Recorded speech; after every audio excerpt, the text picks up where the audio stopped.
Okay, good morning, everyone. It is Monday, January 24th, and I hope you're all doing well.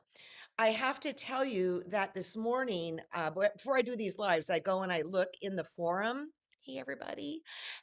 And I thank you so much for putting up your progress on your embroidery project because I'm going to tell you something right now. You blew my socks off this morning. A lot of you are coming to the end and somebody else had like, okay, now what, and all that, and we'll look at all that in a moment. But look at what Joanne sent me. She found this on Etsy, and I don't even know what you would call it exactly, but it's kind of in there with the marking of your fingernail with the stitch length. I thought that was kind of interesting, and I have no idea if it's cumbersome to work with or not. I don't know, but I thought that was kind of interesting. Um, what is it? The need is the power of invention or whatever. Hey, Rondi. Hey, Margot. So, thank you for sending that, Joanne. And when you guys find things that I haven't talked about, if there's a good reason I haven't talked about it, I'm not going to talk about it, but chances are I just haven't heard about it. So I really super appreciate that. Let's see. Oh, then I think this is Fran. Fran Kelly sent me this, and this is the center of 2022 Irene Blank TQS Block of the Month. Because I think, Fran, whenever you send me messages, it comes up as a phone number, but you're the only one. So I'm assuming this is you. And if it's not Fran, sorry about that. Check out the berries coming off the left hand side and the way she fussy cut all those little itty bitty zeros there. This is fabulous. In fact, friend, if it's you, oh, look at the flowers on the right hand side too. A lot of detail went into this. John went, John started laughing with joy when he saw it. He's like, oh, I love it. So yours is going to be a fun one to follow, assuming. Oh, it's no. Oh, no. Okay. Kelly said, no, it's Kelly Ertle. So this is Kelly. Is this yours? Um, Okay, so it's Kelly's. It's Kelly's. It's Kelly's. Okay. Well, Kelly, I don't know why I get your phone number, but this is fan frickin' tastic. And you should be really excited. And I think it's really fun that you're going with a dark background. So I can't wait to watch this as it moves along, Kelly. My bad. Thank you. Hey, when you post things in the forum, okay, I just made a new rule. When you post things or send me emails, like put Kelly, put your name on it so I don't do this again. Or also like in the forum, but like I know Ski Pill is Sue Rapp, but some of you I don't know your avatar names. So if I can have your real names, that makes my job easier. So, anyways, I congratulations. It looks great. Okay, so I want to take a look of this. I know, isn't it beautiful? It's Peggy saying it's beautiful. Yeah. Okay. So this is Becky's. And what started happening today was you guys are digging in there and doing more and more stitches. And I remember that we've looked at this before, Becky, because I remember the daisy, for lack of better words, in the upper right hand corner. And so it's great to see how far you've come. But then what I did, people, is I kind of started zooming in. And I think also Becky sent some close ups. When I see things like this, I go, okay, okay, I could do those leaves. I love those flowerettes, for lack of better words, next to the leaves. I mean, basically, it's the lazy daisy with a straight stitch and a French knot. I wouldn't have thought of that. I really commission you to take your time and go through the forum, go to my classroom, and show your embroidery project here. And then I always hit see the latest.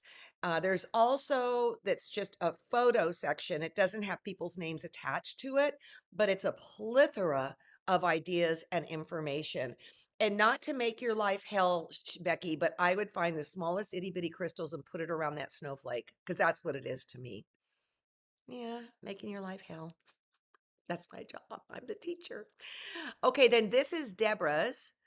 And we looked at this one earlier because I succinctly remember the W. And I think that's absolutely a glorious thing to have on your piece. And I don't know if it's too late for me to do it on mine, but let's take a look of some of these close-ups. Look at these, you guys. This just makes my heart so happy. And this stitch that's sticking out to me, like, ooh, I got to figure that one out, is if you go to the left-hand side and more the yellow area, they're not spiders. I don't know what they are, but geez, they're cute. And then if you go to the white, I love how you did all of those straight stitches with the French knots poking out from the center, and they're just like piled next to each other. Very, very effective. One of the things that makes me super happy is that a lot of you are really enjoying this. And there was one person that said, "Oh, this isn't my last one." Okay, so look at this with chemo. Oh, I meant to grab a book. Doggone it. Maybe I can see it. Yeah, let me grab a book. I want to show you guys something.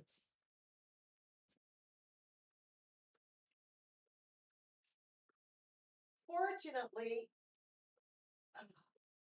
ah, fortunately, I could put my hands on it. The bright kit, I'm not sure, I think this is a kit you're using. I want to show you this book that I got after I was at Diana's house. It is from India, or it's about India and all the colors and all that cool stuff. And a lot of, let me open this. A lot of what we're seeing. Now look, of course I'm going to the beiges and neutrals. This book has so many ideas with combining color, etc. I mean, if this can't get you excited, let me pull this up a little bit. I don't know what can. And our bright kit kind of reminds me of this book. And I always prepare this the morning of because I won't remember what I did the day before. Look at all the color with the dark and then the white. Oh, so, people, when you find a book like this, you may well want to invest it, take it out from the library or whatever, because there's so much information there that you can glean from in for color inspiration. And I have to tell you, after getting this book, I went to Etsy and I ordered a ton of sorry scraps, and that's a whole nother thing I'm working on right now. All right, so let's see, where are we at?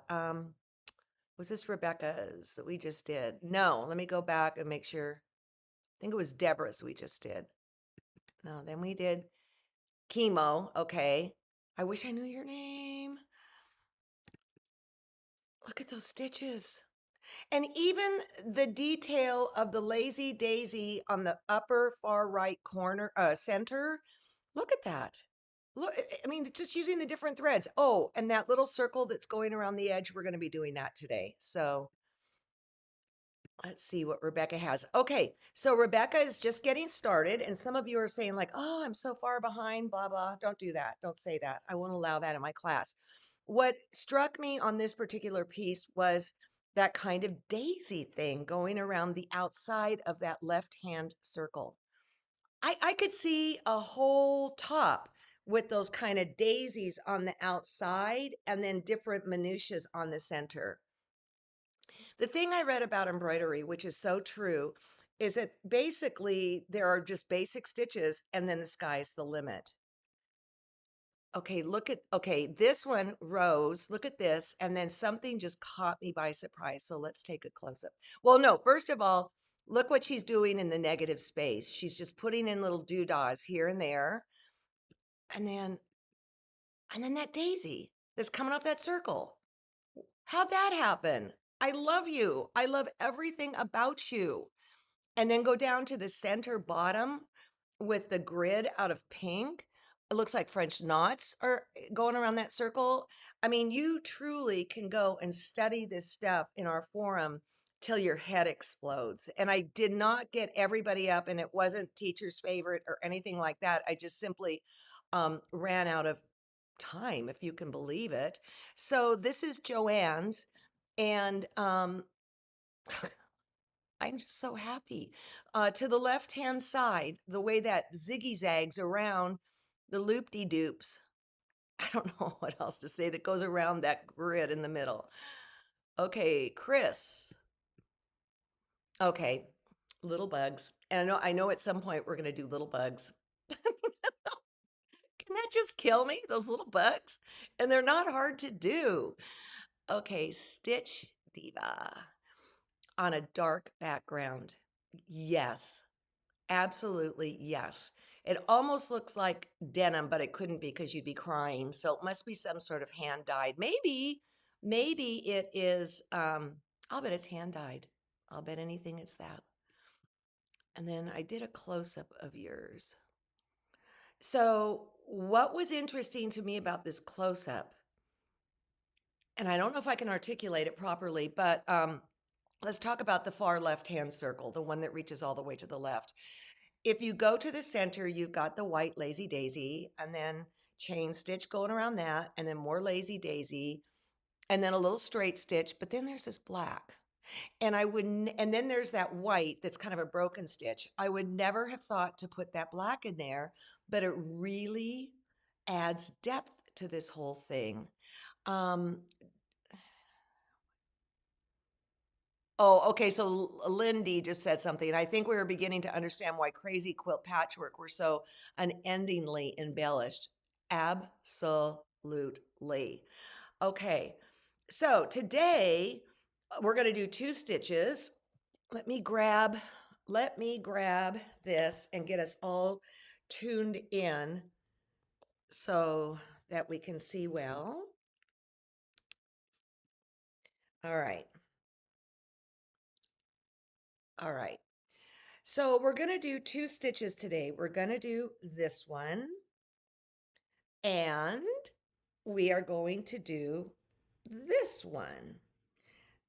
These two stitches can be found on page 50 of the book, page 50. Okay. One is called the Pekingese Stitch, and the other is called the Magic Split Stitch. Well, this is what I'm going to say about the Magic Split Stitch. It is the Eddie Haskell stitch. It looks so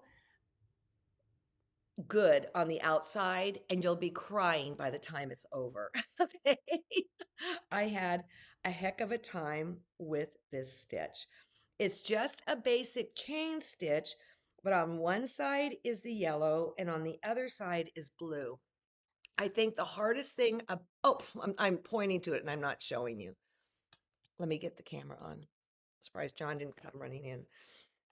On one side, it's yellow, and on the other side it's blue, and it's just a chain stitch. Okay. So the hardest part of this was getting the needle threaded and equally distributed with two color threads. John just gave me the okay.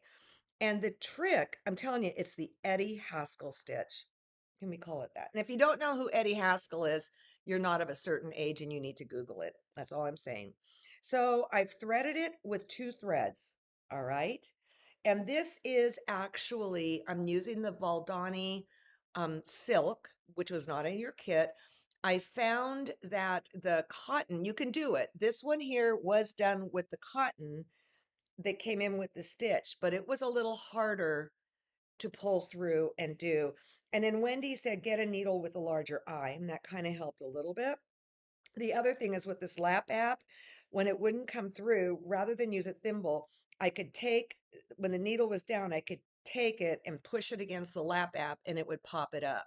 And by the way, I just called Suzanne and we do have more in the stores. This is the lap app. It's lovely.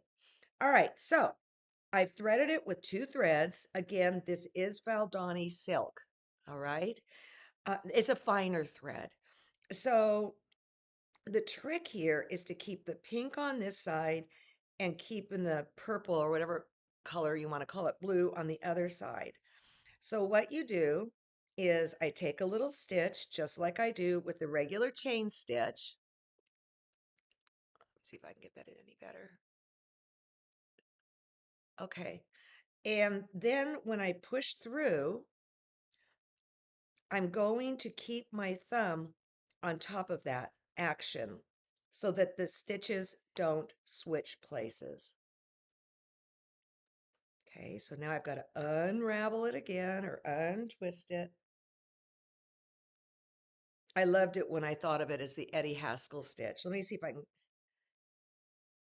pull it through. You're really safer if you put your thumb on top, but I'm not purposely, just so you can see what's going on here. Okay. Get out of the way. See, it's got to stay separate. It was tough with that pearl cotton. There we go. And then what can happen is these guys can switch sides, and then you're going to have to unthread you're going to have to just unthread the needle and pull it out. I think it's beautiful, and it looks seemingly not hard, but my brain was full of colorful language when I was doing it the first time. Okay. You can see the yellow is not, or the pink is not pulled as tight. Let me pull that a little bit tighter. See if I can get them even. I mean, it's beautiful. And it's so subtle.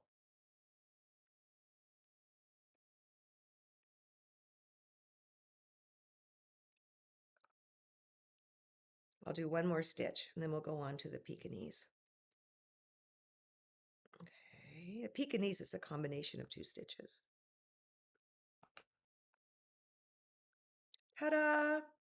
And see how that just got twisted? That would be bad. So you got to really pay attention when you're doing this stitch, all right? So, get that out of the way. The next stitch, and I'm working on my actual sampler. I wonder if I could put my initial in there. Maybe I could. Maybe this is where I could put my initial because I just love that. All right. So the first thing you have to do, yeah. Flip it so that you go down colors and then sort of reverse. Well, sure, you could. You could. John's saying, could you flip it like every other one? Sure, you could do whatever you want.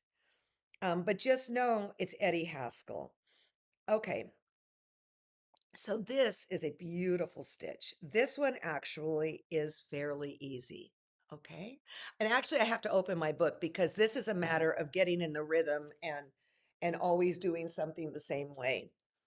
Like how we were talking about up and down and over and around. Okay, the first thing you have to do is you have to put in these little stitches here. And they look easy and they are, but you but they take a little practice. And if you hear a noise here, I hear a little noise. It's because of the ink of the pen. So I go forward, then I go back to almost the same hole that I went down into there.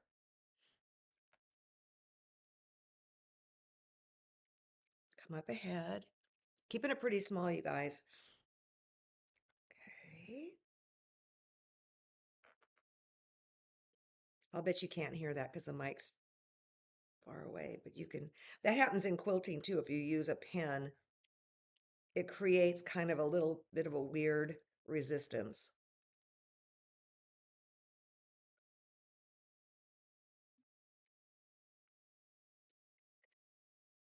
Okay, there we go. So you got to get this all in place. Now I've got to look at this again. Um, what I'm going to do is get that thing out of the way.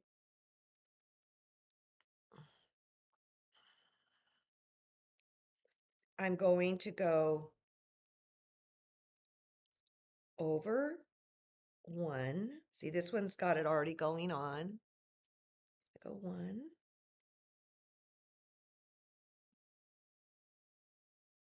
And then I'm going to go back to the stitch before, and then my needle is going to go on top of the thread.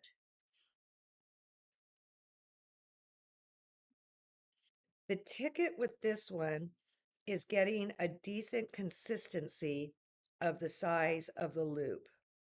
And that takes a little bit of time. You know, it's funny. I listen to music when I stitch more than TV because I really have to pay attention. See how that got flipped?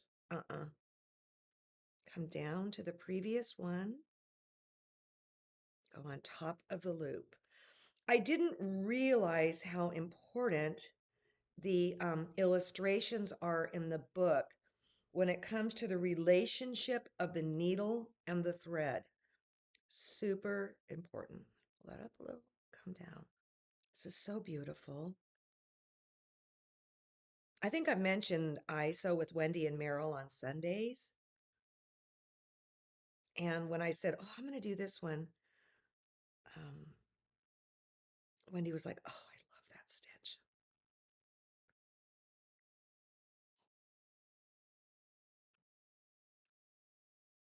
Okay. Up. Of course, I'm a left-hander, so if you're a right-hander, you'd be doing everything opposite. I keep saying that. John's coming in. Just a standard question. Yes. How much thread do you cut? You know, I like to cut my thread not much more than 18 inches long. If it gets too, I mean, and sometimes it gets longer, but and this is in hand quilting too, you risk it fraying and getting beat up. Somebody else said too, if you're having a hard time pulling through, trim off this ratty end. And I thought that was kind of interesting. I can't remember who said that to me, but trim that sucker off.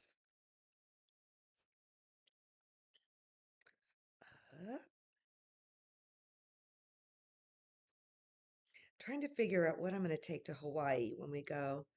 I'm toying with something like this or my Sue Spargo. And I think I know who's winning. My Sue Spargo.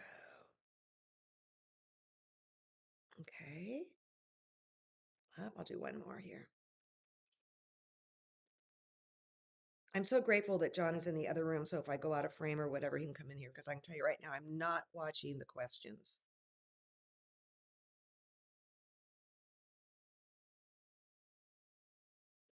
Okay. And so it goes. So I'll see, look right in here. To me, that's getting a little too big. So I'll just give it a little pull with my needle and finesse it. I'm going for evenness. Gosh, that's so beautiful. I just love that. Love it. Now, on the other side of the spectrum, I want to just, it's sitting right here. I want to show you what's going on in my Joanne Sharp Three Trees. And this is completely opposite of what we're doing, but I'm putting in all these crazy stitches. I guess you can't see. Um, and this was based on a painting by Jens Jensen. And then I'm putting like little metallic here, that little back stitch we did here. I don't know what I'm going to do with this. I haven't decided whether it's the ugliest thing on the face of the earth or the funnest thing. And again, this is where Sparrow walked across with wet paws. And actually, that's okay because now I've got clouds. So, and this actually background was painted with Blick liquid watercolor. Look at the mess on the back. Fun. Okay. So I feel like I missed one of your images that you sent me, but people are starting to quilt, layer, and quilt these things. Uh, I would consider beading after you quilt it. I'm not there yet. John? To Hawaii and do a show from the beach. Oh, I need to do a show from the beach in my bathing suit. Oh, better yet. When I went with Joan and Dara 2 years ago, this fat butt wasn't anywhere on the beach. I would just walk, walk, walk. I sewed the whole time and they worked on their photography the whole time. Okay, Kathy, love you. Okay, a tip. If you use the back of this is from Anne. If you use the back of your needle to go through the loops, you don't catch the fabric or the thread in the point of the needle. Oh God, you're right. You're right. And you're talking about that Pekingese stitch. Go in at it backwards. Anne, thank you. Thank you. And back to the three trees. Yeah, you sit there and you go, oh my gosh, you're so ugly. And then you just keep adding more and more and more.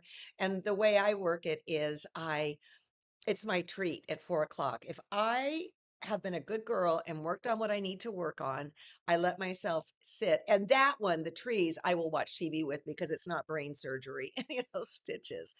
So what's going to happen today is kind of neato. Kristen and Suzanne are coming over.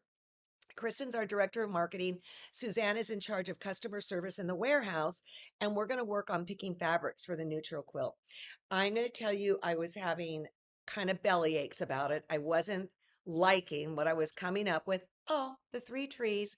And then I just kept at it, and I'm like going, oh, this is going to be fantastic. But now what we have to do is get online and find fabrics that we can put together with you. So we will be the ultimate neutral kit if we don't die trying to get it together.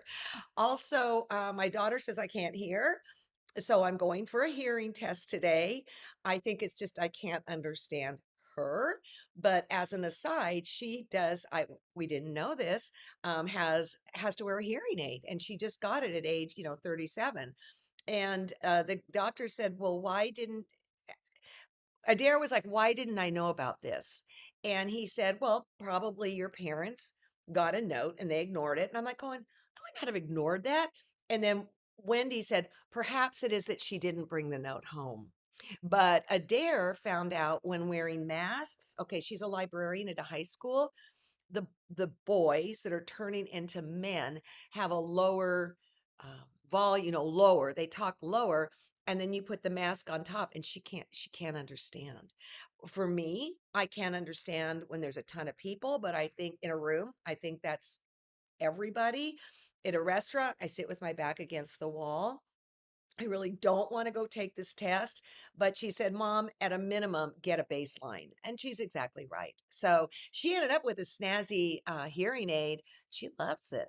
I tried it on and I hated it. So let's just see what happened. I'll give you an update on Wednesday. All right. These two stitches look challenging. Charlene, they are a little bit. Variegated, Rose says the variegated thread makes it. Yeah, I think it does. Yes, go backwards, Rebecca says. Okay. Thanks, Becky, from this Becky. What kind of metallic thread do I use?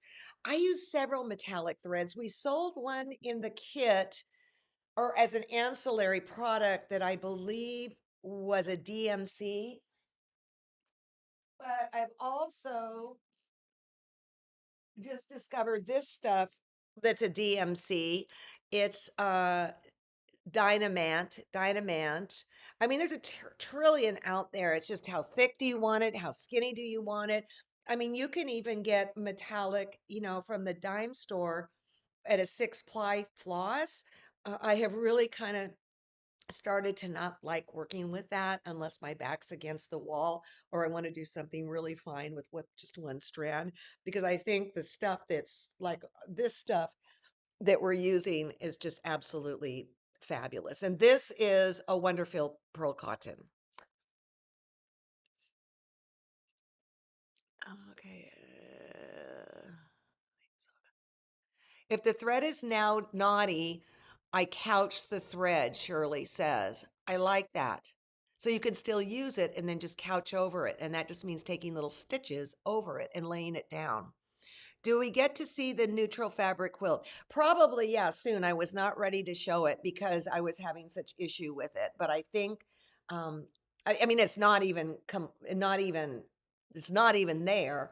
But I think I could maybe show you on Wednesday what I'm working on.